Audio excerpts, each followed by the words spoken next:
That one's taller? They're different height. Yeah, use that one.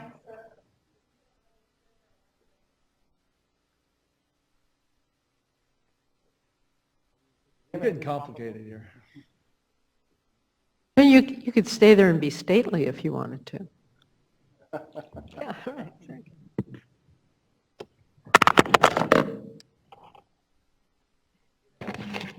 Got it. Good afternoon. Good afternoon. That was tough.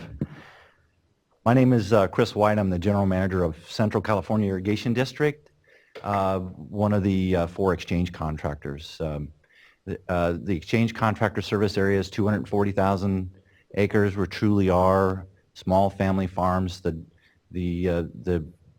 district formations go back to the late 1800s. We've got 2,500, approximately 2,500 landowners within our service area.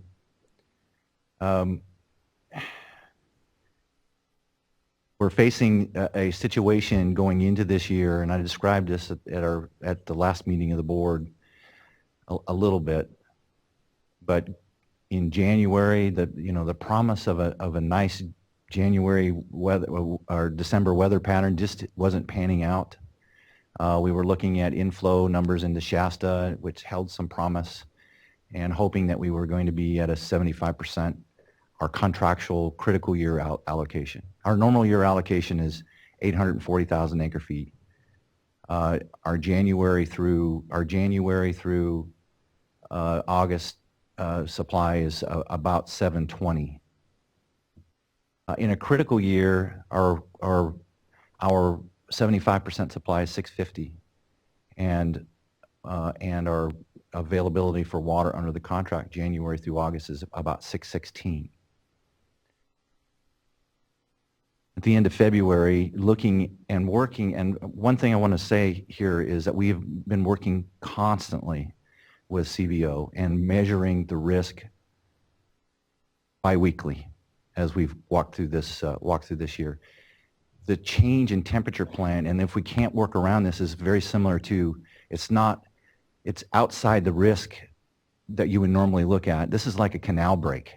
It's completely unexpected. It's not something you can plan for. So at the end of February, we allocated to our landowners, and working very, very carefully with Reclamation on that, we allocated 100,000 acre feet less than the 616 between January and August. Another month and a half later, when we were working on the temperature plan and looking at that forecast, we again reduced our allocation to our landowners, another 60,000 acre feet in the exchange contract. So we've gone from a 75% expectation to a delivery schedule that's now down to, if you look at our January through August numbers, it's about a 50% number. And the way this year's played out is in order for that delivery schedule to maintain, and with the fallowing that we've seen in the district, by the way, it's probably about 40,000 acres of fallowing, and I will get some more accurate numbers on that. That the stress on the groundwater has become very acute.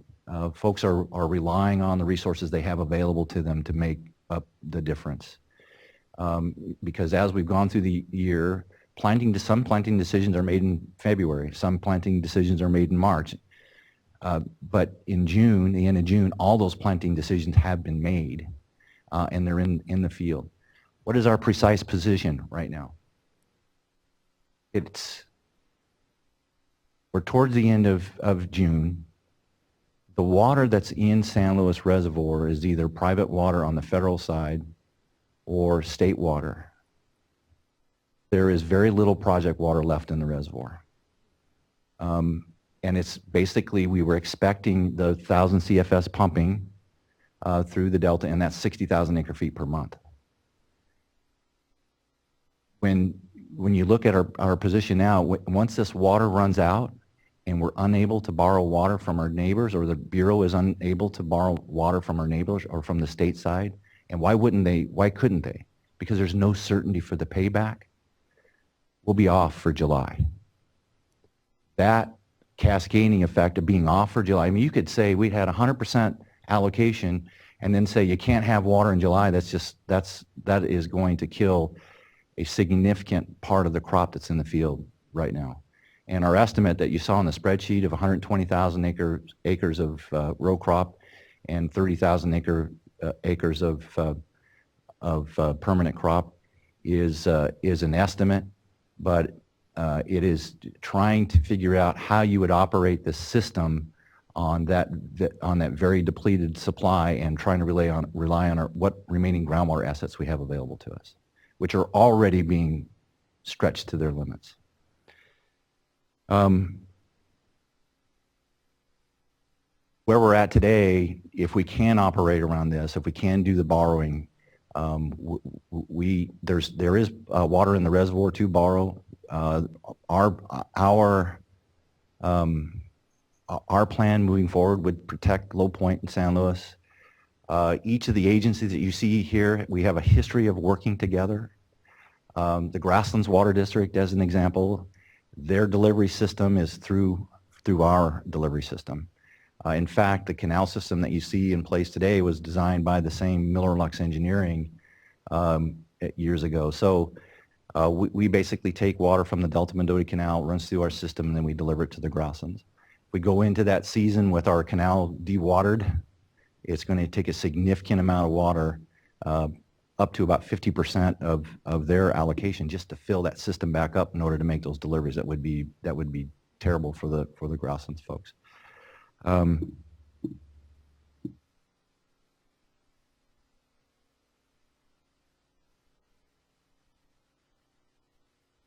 So that's exactly what we need to move forward. We need the certainty of a fall operation so that reclamation will have confidence that as they're borrowing water in San Luis Reservoir, that increment, that 250,000 acre feet, that it could be reoperated in the fall and paid back. Can you help me, Chris, just understand this? Because I know you all have been talking about this a lot, and I'm just having a little bit of trouble understanding it. I think I understand it, but I'm not sure. Who's borrowing from whom? Just paint me the picture. Because if I'm So you just a have- little unclear, I think other people probably are. So San Luis Reservoir Right. has what? I was going to say 750,000 acre feet approximately, but let's just say that's the number that's sitting there Fine, today just- in San Luis Reservoir. It has ownership in different accounts. Right. 2/3 of it's state water.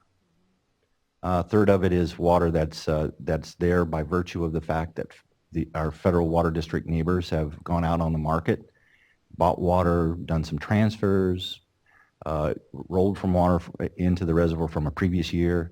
So about a third of the water is federal water. So the one account that is not there that would support the exchange contractors at this point is there's a lack of water that does not have somebody's name on it. That's the issue. Now there's plenty of overall water in the reservoir to get us through the summer, so long as there's a certainty of a payback. Okay, now I get it. I just want to clarify on your, on the chart, maybe if you could go back to slide 1, 2, 3, 6.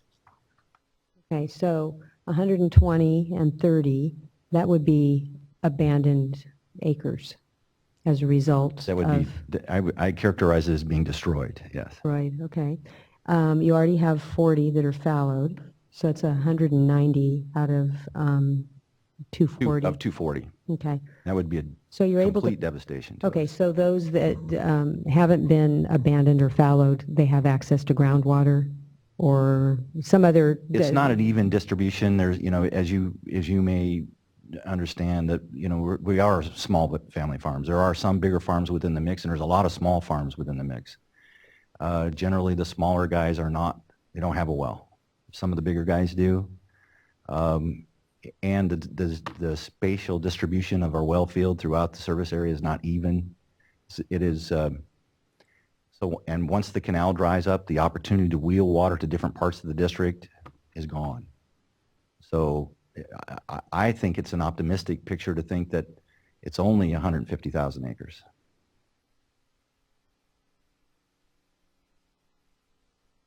I have, this is again a naive question because I live in Los Angeles. But I know you take out insurance.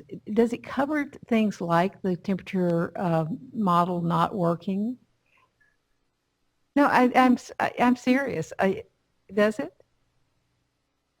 To my have you knowledge, tried? yeah, to my knowledge, it does not cover. Okay, I wouldn't think it would be, but I thought I had to ask. However, if we did get hail, we would get a check.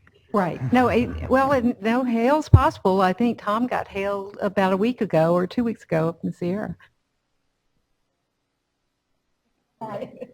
And so where we're at today is basically coming out of the promise of the previous temperature plan and feeling that we had some certainty there, albeit some risk. Right, yeah, there was risk, but it was not this Wasn't this, risk right, yeah. that we're facing. And so we've moved forward based on that. We actually, even just right after the temperature plan was adopted and everybody raised their hand and said, yeah, we've got something to move forward, we rolled our sleeves up and worked with Friant in order to do some exchanges to make some water available there. And so it made that possible as well. My partner said that squeezes out the last little bit of flexibility, but Well, and the whole notion of risk reminds me, because I know Board Member Spivey Weber raised it early on today. Could you talk a little bit about, the Bureau, the allocations that they come out with early in the year? It's always on the conservative side. So even though there was risk associated with this, there's sort of a culture of understanding as to just how conservative the Bureau operates, and that usually those numbers go up. Rarely do they get pulled back. So if you could talk a little bit about that, because I do think there's some notion here of responsibility that people have, and I'm just trying to make the distinction between, say, a curtailment versus reliance on this information that the Bureau came out with in April. yeah, thank you for that. That's an excellent question. Early in the year when we're looking at the Bureau's forecasting model for the 12-month forecast, they're basically basing it on the 90% exceedance forecast on the hydrology, but then they're overlaying what they think the various restrictions will be, either outflow in the delta or all of the other things that they need to be paying careful attention to. The Bureau is in the position of making conservative forecasts so that they're not having to take water away at this critical time of the year. That's a disaster, and they understand that it's a disaster. The water users are very reliant upon that. In fact, as we walked through the process with the Bureau, we were taking their results and even being more conservative than that in our allocation. So it is a situation where normally it would be better now than the early forecast. It just is not. Yet there was risk involved. Yeah, But definitely there's risk involved. Yeah. if I might add, because as part of the discussions we've been having here, I know I've been talking to the exchange contractors, also settlement contractors, specifically for the exchange contractors. As you may recall, there was no, and correct me if I'm wrong, there was no specific allocation this year provided to them as opposed to last year, and that was my understanding based on the exchange contractor's request, because it had been perceived that some of the allocations, say last year, were based on overly conservative assumptions that there would be less water available. So they made some of their own independent calculations, assumptions as to what their water supply situation would be this year. I think it could be a very long discussion, argument, debate over, which assumptions, when, and how much. But there were the Bureau's estimates initially about how much water to be getting would have been lower than what the exchange contractors thought they could be getting based just on the hydrology. That's even before the Shasta temperature issue emerged. So everybody makes their own risk assessment to a large extent. I'd like to just respond to that, Les, and thank you for raising that point. Look, we weren't asking the Bureau to make an allocation to us. We asked them whether or not under the contract we're in a critical year allocation or a normal year allocation. They came out and said we're in a critical year allocation, which means that they'll deliver up to 75% supply. Last year, they came out with an allocation, said you're at a 75% allocation, but we think there's I'm going to use another technical term, wet water. There's only enough wet water in the system to get you about 40%. Our numbers agreed with those numbers. It's not that we had a disagreement about it and we didn't think that the Bureau was overly conservative. It is what it is, and it was what it was at that time. It got better during the year. This is a great example. Started at 40, we ended up getting to about a 65% before the end of it. This year, going into the year, the Bureau gave us our 75% allocation, but said we will only be able to deliver it to you, and I'm paraphrasing, wet water. That's why we rolled up our sleeves and started working with CVO right away and often to determine what that number is, what that number looks like. How do we get through this season and protect Low Point, be responsible to our consumers, be able to deliver refuge water, be able to protect the groundwater in our area. All of those things are part of our process in working with the Bureau.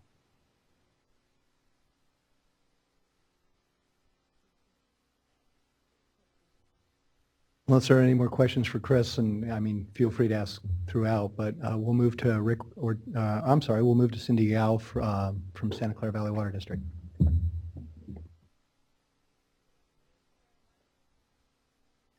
Make sure it's turned on. Okay.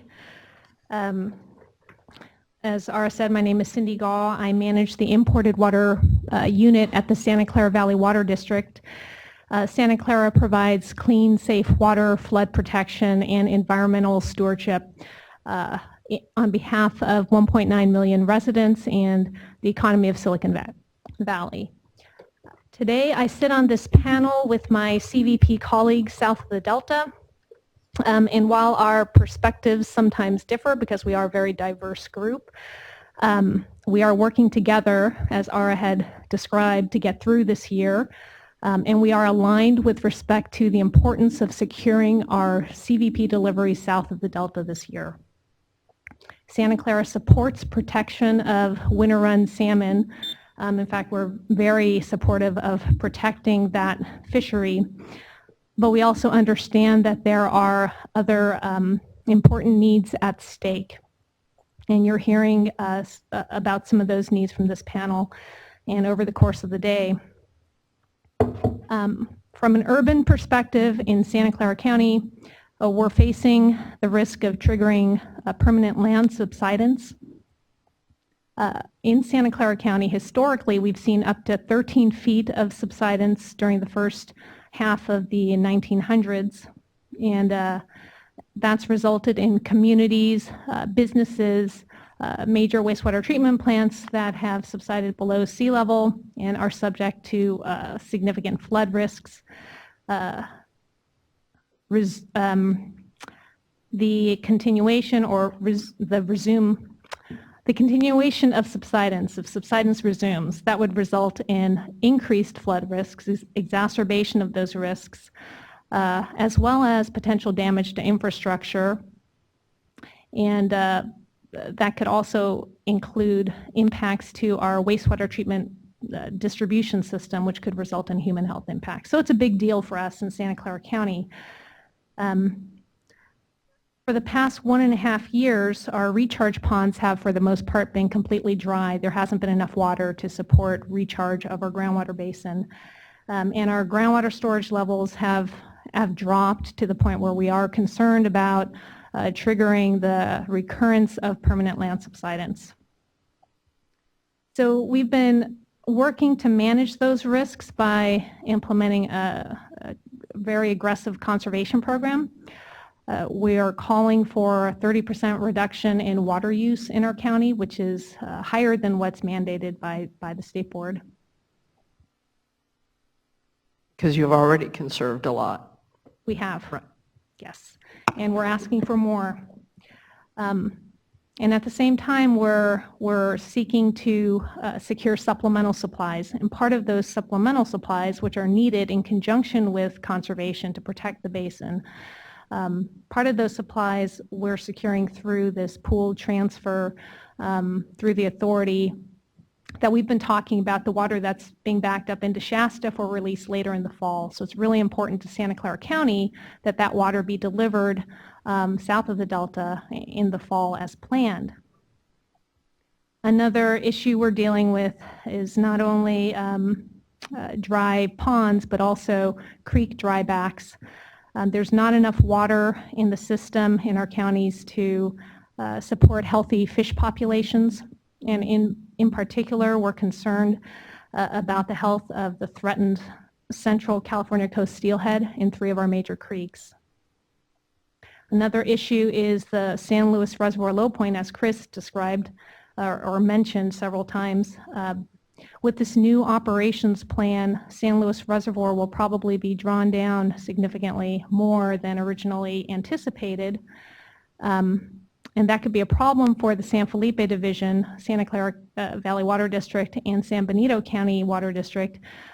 Our intake is at a higher level than the intake of the other contractors, and at very low levels in San Luis Reservoir. There could be water quality problems and conveyance issues associated with, head limitations and pumping inefficiencies.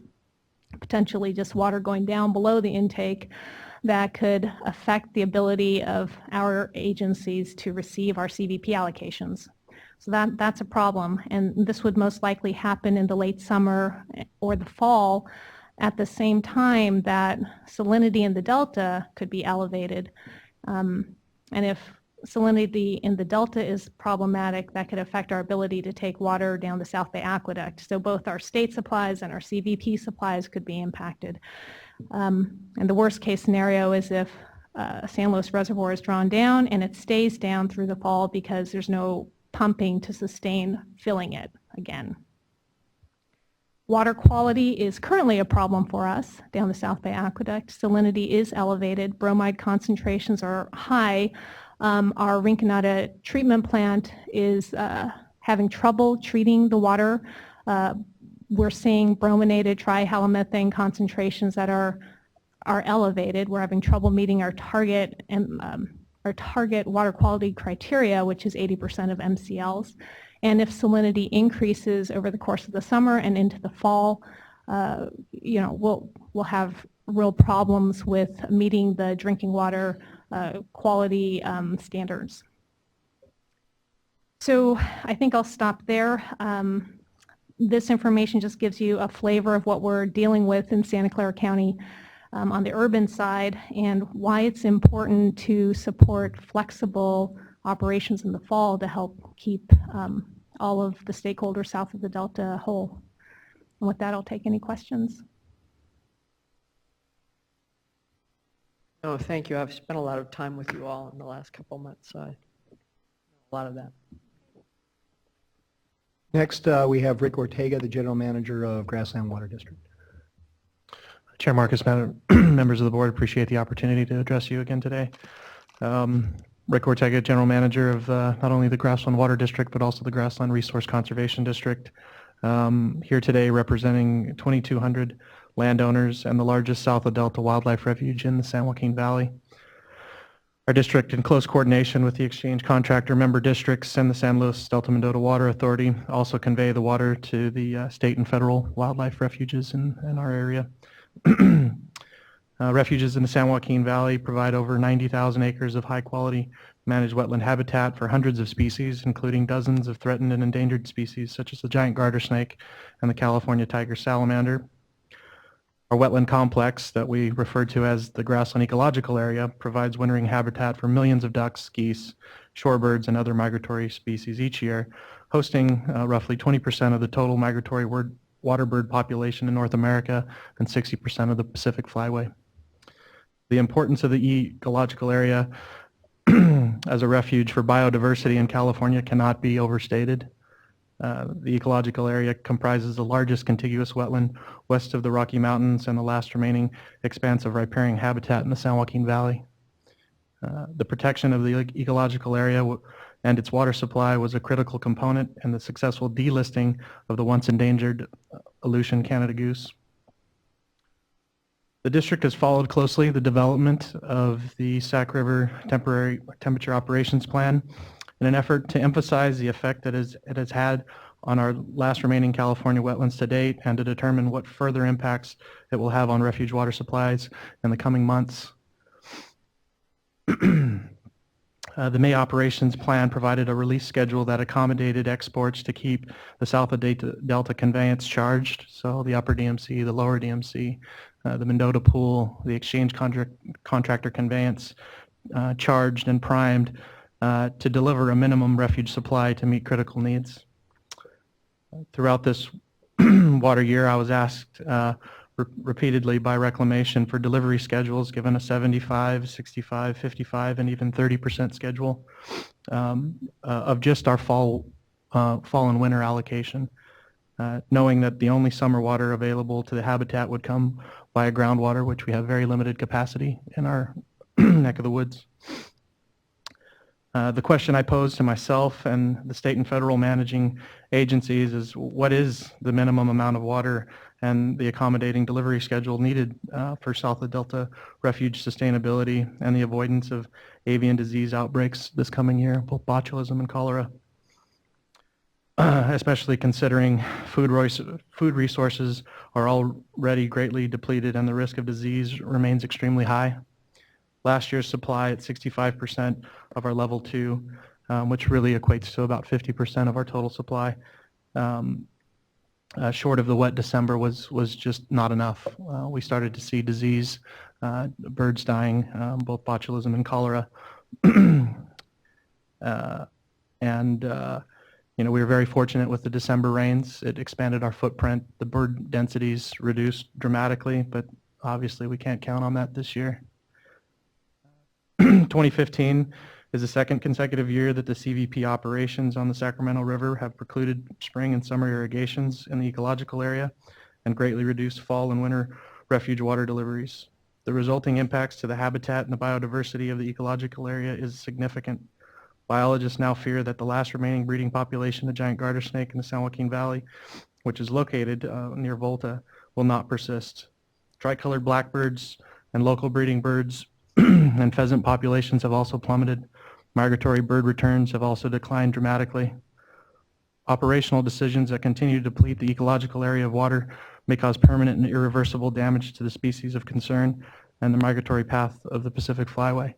And I agree. I agree with Chuck Bonham. I agree with folks that migratory species are resilient, but flyways are not.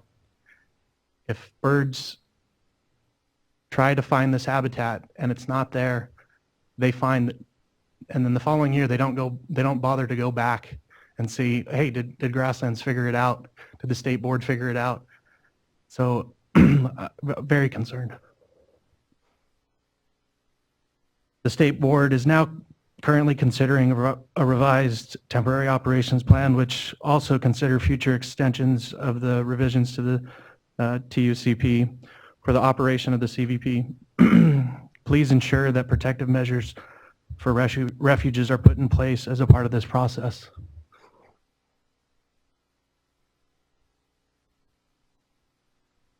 Your agency must help develop South of Delta Fall water operations plans in conjunction with the Sacramento River Temperature Operations Plan, including estimates of available water supplies for remainder of the summer, fall, and winter operations with prioritization on these refuge water deliveries. You know, we're very concerned about the amount of risk that is going to be endured by this borrowing and the traffic jam that's going to occur with the finite amount of water, you know, given all of the competing factors in place. In a letter submitted to the board, I've provided a minimum schedule for water deliveries to the San Joaquin Valley refuges, not just the Grassland area, but also the Kern National Wildlife Refuge, the Mendota Wildlife Area. These quantities do not account for the extraneous losses that would be realized if the DMC and exchange contractor conveyances are not fully charged. These quantities are also far less than what is legally mandated by statute and contract. And frankly, I don't think that that's going to be enough. This minimum supply, however, is considered to be critical for preventing even greater ecological damage during this current water crisis. Please ensure that these protections are built into the TOP and the TUCP operation plans that will provide these minimum water deliveries to San Joaquin Valley refuges and California's last remaining wetlands. Thank you. I have a question. We've gotten a number of letters from different refuge operators. Probably you're one of them, but we've gotten from all of them and from people who support them. And so my question to staff was, well, can we give some preference to making sure the refuges get water? And the answer was probably not, because the refuges can't pay the amount that, other private interests could pay. That there's a cost of the water. If you're going to be selling water, to other agricultural areas, you're going to be able to get a higher price. Or if you're going to be selling it to urban areas, you're going to get a higher price than refuges are able to pay. Is that your experience? So 2/3 of our water supply is what we call level 2. Level 2 comes out of CVP, so it's part of the base minimum amount. It's sort of in lockstep with the exchange contractor component. So the exchangers also get free water in that realm. The other third of our supply is acquired on the open market, and we've had so that's typically our spring and summer water, our metabolic water, if you will. And yeah, we have had challenges in terms of being able to compete south of Delta. So, by and large, I was focused on the level 2 component, so what would come out of CVP operations. So I think your staff is wrong in thinking that they could not provide preference or prioritization to delivering the CVP level 2 component of our water supply. Aha. Okay. Well, we'll follow up on that. Thank you. Next, we have Peter Reichert. He's the general manager of the Patterson Irrigation District and speaking for the Upper DMC. Good afternoon, Chair Marcus, members of the board. Thank you for the opportunity to present our perspective and comments on the Shasta Temperature Management Plan. Before I get started, my presentation will sound a little redundant because my board president and some of my neighboring districts were on the prior panel. I am going to attempt to fold in Patterson Irrigation District's concerns and San Joaquin River diverter concerns into our general Upper DMC concerns and show those impacts and how they affect the general authority membership as well. Right, no, that's fine. It's a big deal, so let's go ahead. My district serves about 12,660 acres on the west side of Stanislaus County. We're a senior rights holder on the San Joaquin and also a CVP contractor and San Luis and Delta Mendota Water Authority member that receives water off a portion of the Delta Mendota Canal we call the Upper DMC. The Upper DMC stretches from Jones to Tracy, the Jones pumping plant in Tracy to San Luis Reservoir. It's approximately 70 miles long and delivers water to nearly 100,000 acres of agricultural land in areas served by Del Porto Water District, West Stanislaus ID, Banna Carbona ID, Byron Bethany ID, Patterson, and Westside ID. The Upper DMC also provides critical urban supplies for the City of Tracy and Byron Bethany irrigation districts and is the federal conduit between the Delta and San Luis Reservoir. One of the critical planning tools that CVP contractors south of Delta utilize and has been discussed somewhat here already is the ability to store their own project water, conserved rights water, or additional supplies they purchase contractually from third parties in San Luis Reservoir and carry that water over for subsequent years. The Upper DMC contractors, because they are, again, geographically located upstream of San Luis Reservoir, deliver their previously stored water in San Luis by exchanging the molecules in the reservoir with molecules flowing down the Delta Mendota Canal. Key to the exchange is pumping at Jones Pumping Plant in Tracy. Pumping at Jones must be at an average minimum rate to cover all DMC contractor demands so that their farmers will be able to adequately access these stored supplies. As we had mentioned before, we believe this year that minimum pumping requirement for Jones in 2015 is 300 CFS. Under the original TUCP plan, Mr. Howard had noted 1,000 CFS as the rate. I've heard also numbers around 400 to 450 CFS. Those numbers would have been adequate at the time to sustain upper DMC demands and also provide additional water into San Luis Reservoir that could have been used for exchange contractors and others. The contractors, the upper DMC contractors, were concerned earlier this year that Jones Pumping would not be sufficient to gain access to their stored water. After much coordination between the water users, environmental concerns, and the state board, the original Shasta Temperature Management Plan became the consensus balanced approach that would maximize the benefits of our state's limited supplies for ag, urban, and environmental uses. Under the original plan, Jones Pumping would have sustained upper DMC deliveries. Under the original plan, all upper DMC critical needs would have been met, and millions of dollars of investment in permanent plantings and stored water supplies would have been available for use this summer. Under the modified plan, Jones Pumping is significantly minimized, as we've discussed, and the ability of the upper DMC to deliver those critical stored supplies in a timely manner are now threatened. And this could put at risk approximately 83,000 acre-feet of deliveries for upper DMC contractors and the majority of permanent and annual crops within this service area. As an example, Del Porto Water District, which is the only upper DMC contractor with no other source of permanent supply except its own CVP contract, and like many other San Luis unit and other CVP contractors, are coming off a year of 20, 0, and 0 in terms of contract allocations. Del Porto has over $17 million worth of stored water in San Luis Reservoir to protect its 25,000 acres of permanent plantings.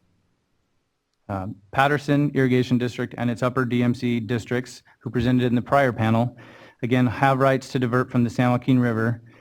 We all recently received curtailment notices.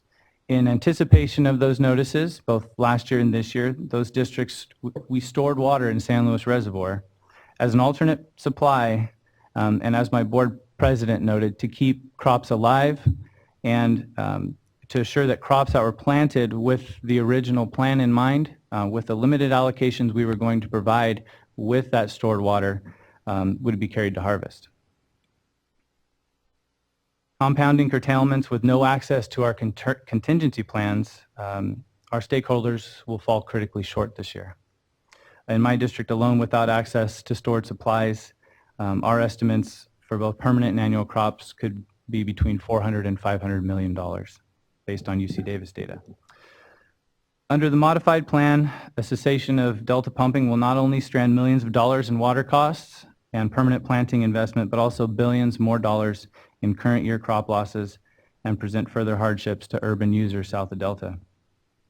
With little to no Jones pumping anticipated under the modified plan, the dominoes would continue to fall toward the south in a number of ways. Without adequate pumping, minimum water levels in the DMC could be jeopardized, and if they are not sustained, it could result in canal lining failures.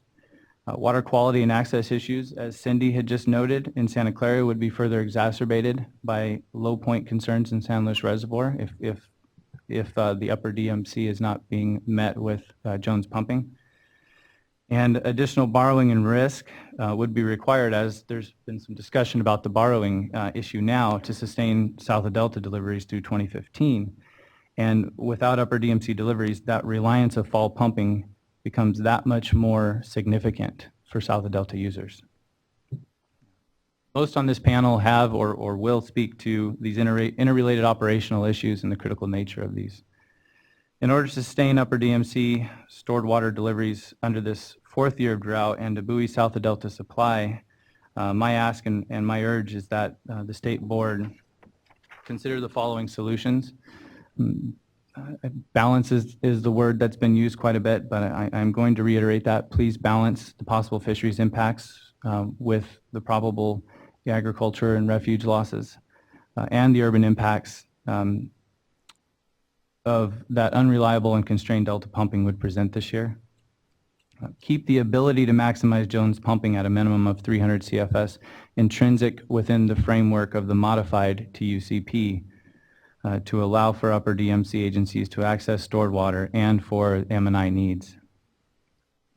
And also provide reclamation as much flexibility as possible to operate Delta pumping to meet these critical water supply needs this year.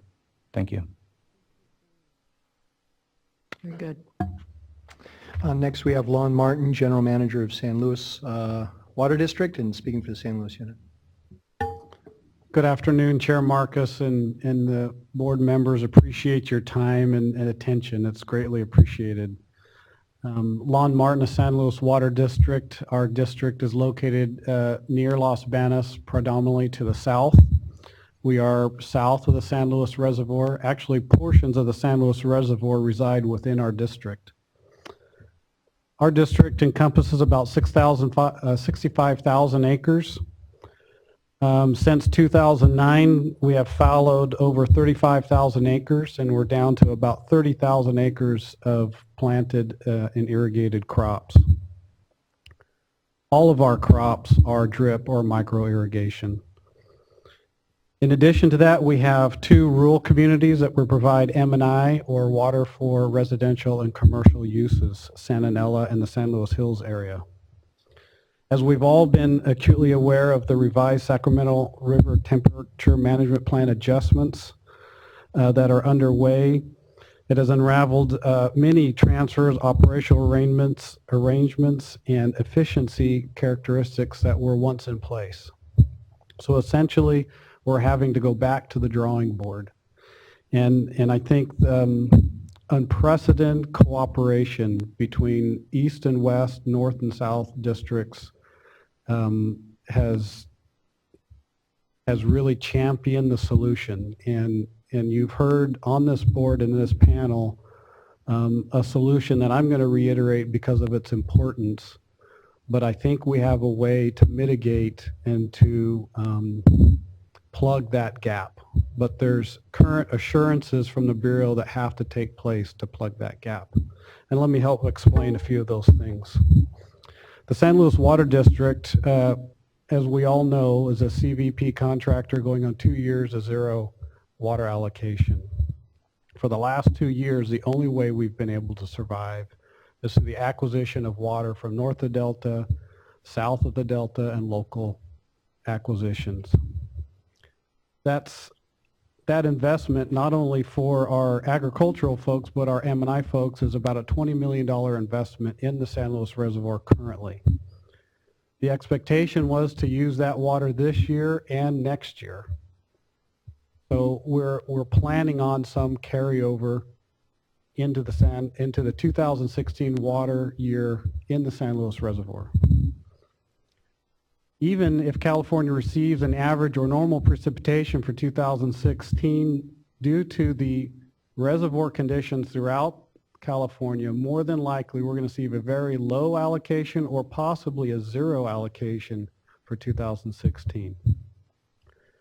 That's why the San Luis Water District and many other south of Delta districts have worked with north of Delta CVP contractors and acquired some water for hopes and transfers of that water this fall. Also, we expect that water and the movement of that water to help and to be a benefit of the fishery characteristics and the temperature management plan that's currently being considered. By the way, our growers are currently paying for that water at a very rapid rate with great risk of its return to the San Luis Reservoir.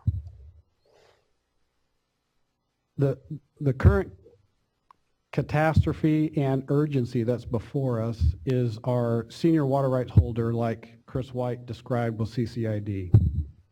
This next July, possibly August, there's thousands of acres that have been planted that may not receive water under the current under the current plan being proposed.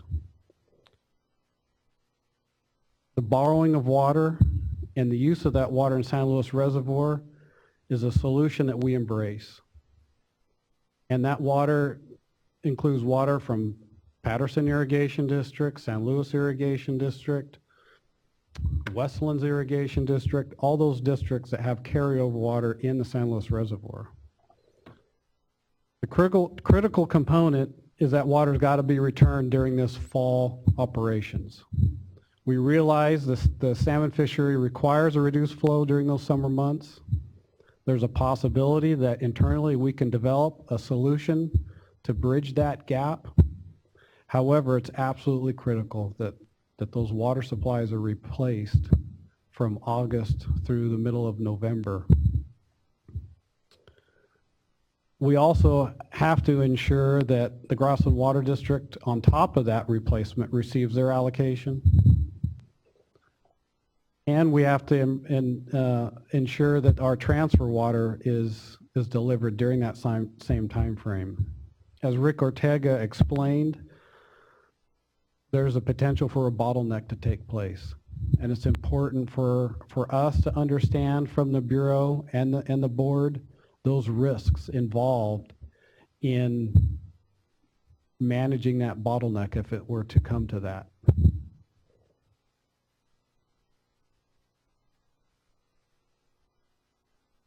So in totality, the San Luis Water District not only has their 2015 water at risk, but also their 2016 water at risk. If those two water supplies were to fail, we're out of business. 200 plus growers are gone. The San Luis Water District will no longer exist. That encompasses about $40 million worth of water that our growers have paid for, either in the San Luis Reservoir or that's sitting in Shasta currently. So the 250,000 acre feet plus or minus that's sitting in Shasta as a result of the reduced flows is an important critical supply that, if moved during those fall months, we could allow the borrowing to take place. We could stay alive for the 2016 water year, and is an extremely important step in the solution for many agencies south of the Delta, including our Grasslands Water District. Finally, I want to appreciate the fishery agencies, the Bureau of Reclamation, and the state staff, DWR, for the nonstop, day in and day out work that they've been doing to making sure they can put together a plan that they can live with. We all have to be honest with ourselves as to what we can do and how we can perform, and appreciate their hard work. Thank you. Thank you very much. Time's up. I guess I don't have any time. I'm done. It's been not an hour, baby. exactly. We're good. And lastly, we Well, have... I tell you, I've been working on this for several days now, so you're going to have to bear with me, and I beg your attention, because this is my life. It really is. So I am going to get to that right now. Great. Good afternoon. Chair Marcus, State Water Board, and Howard, and staff. My name is Bill Diedrich. I'm a fourth-generation California farmer, and I sit on the board of directors of San Luis Water District. So some of this is going to be redundant, because my general manager just spoke, and a lot of what he had to say, I'm going to say again. San Luis Water District is one of 28 member agencies of the San Luis and Delta Mendoza Water Authority. And I also farm in two other districts. I farm in Madera Irrigation District, which is a Frank contractor, and I farm in the exchange contractors in Fireball Canal Water District. So I farm in three different farming regions that have a very different water supply. So it's mandatory that I engage in water issues, and I'm very involved in water policy issues throughout the state. You'll see me, I'll see you, and we have seen each other. And I think it might be one of the reasons why I've been asked to participate in today's panel. I'm grateful for the opportunity to speak with you today, and I beg your attention. I will be attempting to outline for you the depth and weight of which is at stake for farmers like myself. I farm in the heart of the San Joaquin Valley, from Fresno west to the I-5 corridor. I farm an average size family farm. My oldest and youngest sons have joined the operation in the last 6 years, and they wish to grow and maintain the land we farm. they will be the 5th generation California farmers. We farm using the latest technology, utilizing efficient irrigation monitoring systems and conservation tillage techniques and sustainable production methods. Of the 1,850 acres that we farm, 1,780 acres are in drip or micro irrigation at an estimated cost of $1,200 to $1,500 per acre. Major crops we farm are processing tomatoes, almonds, and walnuts. We use drip irrigation because irrigation efficiency stretches our water supply and at the same time increases our production. Our farm and the districts we farm in are a big part of the California trend of producing more crop per drop. From 2003 to 2010, the San Joaquin Valley farmers have invested $2.2 billion installing upgraded irrigation systems and practices on 1.8 million acres of land. As we as growers are investing at a blinding pace to maximize our irrigation efficiency and increase production. Since 2007, ag service contractors in the San Luis unit have been dealing with a severe reduction in water supply reliability, which revolves around changing regulatory conditions and below normal precipitation, except for 2010 and 2011 precipitation year,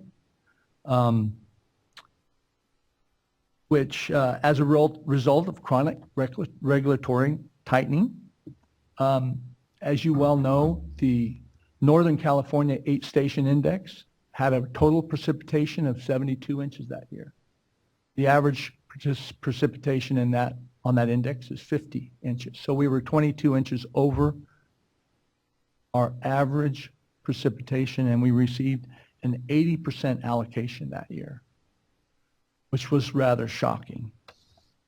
This event sounded an alarm in our district, and we began buying and storing water. The system was obviously broken, or it was not going to be operated as it had been in the past. Water was on the market to buy, and federal storage was available. We began buying water and pushing a substantial water supply ahead of us, fearing the year when we would get a zero allocation from the Central Valley Project. As it turned out, we headed into 4 years of below average precipitation, and as conditions were getting drier, we continued to buy more water whenever we could find it. The activity led to the carryover water that we still have a bit of today. Short of that activity by our district and others like us, there would be no federal water in San Luis Reservoir. At the end of the 2015 production year, many of the San Luis Water District members will be out of water if they are not already. The north of Delta transfer water that settlement contractors have backed up into Shasta, which has been bought and paid for by some of us south of the Delta, is going to play an integral part in the temperature management plan for salmon. We have paid a very high price for this water. Those who made this water available have given up much also. Those of us who have stepped forward and bought this water have financed the cold water temperature management plan for salmon at considerable financial risk. The financial risk we've taken must be rewarded late in the summer. When the north of Delta water is released from Keswick, pumped at Jones and Banks, and placed in storage in San Luis Reservoir to ensure next year's production of our most valuable permanent crops. However, even more water needs to be pumped to replace individuals' carryover water that has been bought and paid for in previous years and carried forward. Water that we hope will be allowed to be borrowed out of San Luis Reservoir storage from individuals like myself in order to make the temperature management plan work. My definition of temperature management plan working is this would be to deliver, well, first of all, save the fish, right? That's what this is all about. Second of all, would be to deliver a minimal water supply to the senior water right holders south of the Delta and a spit to fry it in season, so we can finish our tomatoes. I have 800 acres of processing tomatoes in a district that has no groundwater. It's all on drip and it's all at risk. I can do the math for you. That's $3 million.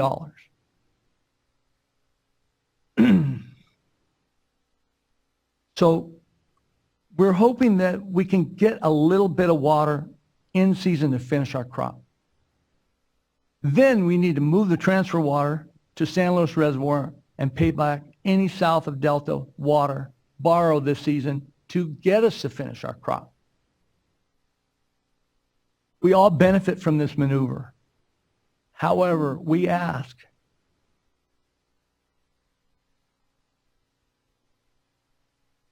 that the State Water Resource Control Board, the federal and state fishery agencies, and the Bureau of Reclamation must remember that the water has to be repaid this fall after the temperature management plan has served its purpose. I appreciate the balancing act, but the way I see it is the whole house of cards comes down if we can't finish our crops and we can't get the transfer water south and we can't repay the borrowed water that's required for us to finish our crops. I'm here to tell you today that 2015-16 water supply decisions are at an acute stage. The decision the board is faced with no longer can be termed chronic nuisance, which can be weathered by those well-positioned and diversified. We are at a turning point. It is vital that we are able to finish our 2015 crop. Since substantial irreversible investments in crops based on water expected from the May operations plan have been made, it is equally vital that transfers, water, and borrowed water be repaid. It would be cruel, unfair, inexcusable if this water was used by the agencies for this year's temperature management plan and then not returned to those who bought and paid for it because of some repurposing of that water by those same agencies. In conclusion, thank you to the Department of Water Resources and the Bureau of Reclamation's operations staff, who along with our public agency staff and farmers have gone to exceptional and extraordinary lengths to cobble together a water operations plan that might get us enough surface water to finish this crop in the settlement and exchange contractors, preserve a cold water pool to save the salmon run, and get Friant a spit of water, and provide transfer water to the water service contractors south of the Delta, all at the same time. Thank you. Thank you very much. That was a great explanation of all of it. You made me feel how much work went into this. And when I think of how this conversation might be going in a different time, I just want to commend folks for taking the time to try and come up with something that could work. Although nothing works, it's hard on everybody. This panel has been very helpful for me in seeing all of it, and you in particular.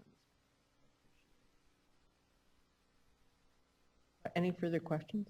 I feel like I get it now. Thank you all very, very much. Thank you.